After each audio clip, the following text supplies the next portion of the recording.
할렐루야, 우리 하나님을 찬양합니다. 남양주 빛과 소금 교회 김한원 목사입니다.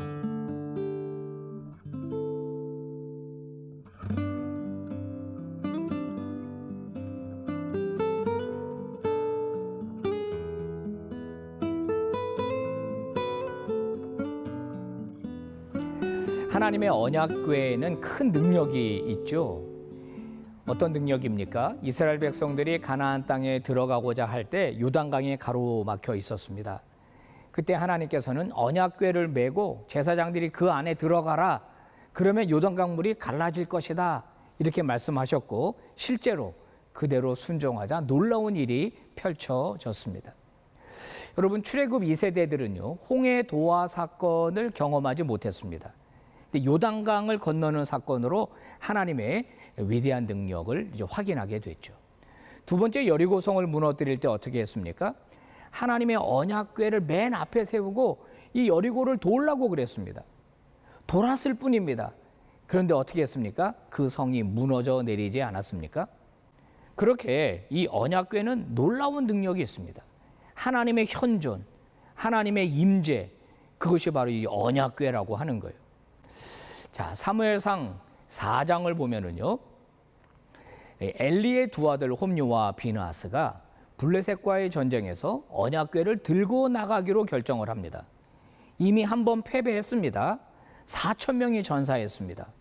근데 만약에 이번 전쟁에 언약궤를 들고 나가면, 즉 하나님이 우리 전쟁에 함께 해주신다면 우리는 승리할 것이다 라고 생각했습니다.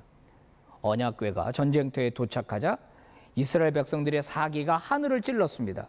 근데 결과는 어떻게 됐습니까? 이겼습니까? 졌습니다. 하나님의 언약궤가 전쟁터에 있었음에도 불구하고, 현장에 있었음에도 불구하고 이스라엘은 패배했습니다. 이유가 무엇입니까? 하나님은요, 무슨 동화 속에 나오는 요술 램프의 지니 같은 분이 아니기 때문에 그렇습니다.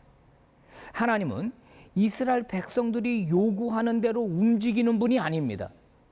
거꾸로 하나님은 이스라엘의 왕입니다. 이스라엘이 하나님의 뜻대로 순종하고 움직였어야 합니다. 그런데 이스라엘은 하나님을 이용하려고만 했습니다. 여러분, 이것은 오늘 우리에게도 큰 교훈을 줍니다. 오늘 우리가 나의 이익을 위해서 하나님을 끌어다 사용한 적은 없는가? 하나님이 내 편이 되어서 무조건 내 사업도 잘 되게 하고 내 자식도 잘 되게 하고 병도 다 낫게 해주기를 바라는, 그런데 삶은 하나님의 뜻과는 다르다면 여러분, 무슨 문제가 생기겠습니까? 하나님이 내 편이 되어주기를 바라기보다 내가 하나님 편에 서는 것을 우리는 힘써야 합니다. 여러분, 다윗은요, 방치된 언약궤를 예루살렘으로 다윗성으로 옮겨오고자 했습니다. 다윗은 하나님의 성전을 지어드리고 싶었습니다.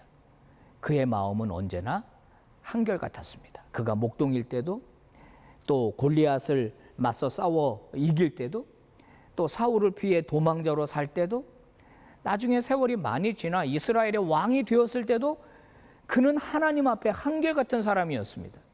하나님은 그에게 복을 주셨고 그의 앞길을 활짝 열어주셨죠. 사랑하는 시청자 여러분, 바로 이것입니다. 한결같은 믿음, 하나님을 경외하는 한결같은 신앙. 언약궤가 바로 그 다윗성의 중심에 자리하기를 원했던 다윗의 마음처럼 하나님이 언제나 내 중심에 자리하기를 원했던 바로 그 태도가 저와 여러분에게 요구되는 것입니다.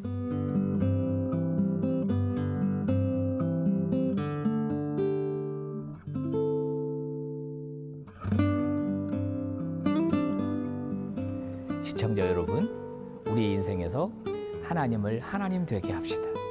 하나님이 언제나 우리 왕이 되게 합시다. 그래서 언제나 그분을 향하여 뜨거운 사랑의 고백을 드리고, 그리고 내가 상황이 여건이 안 된다고 하더라도 하나님을 향한 마음만큼은 변치 맙시다. 그럴 때 하나님께서는 우리를 받아주시고 우리 인생에 큰 은혜와 복을 내려주실 것입니다. 감사합니다.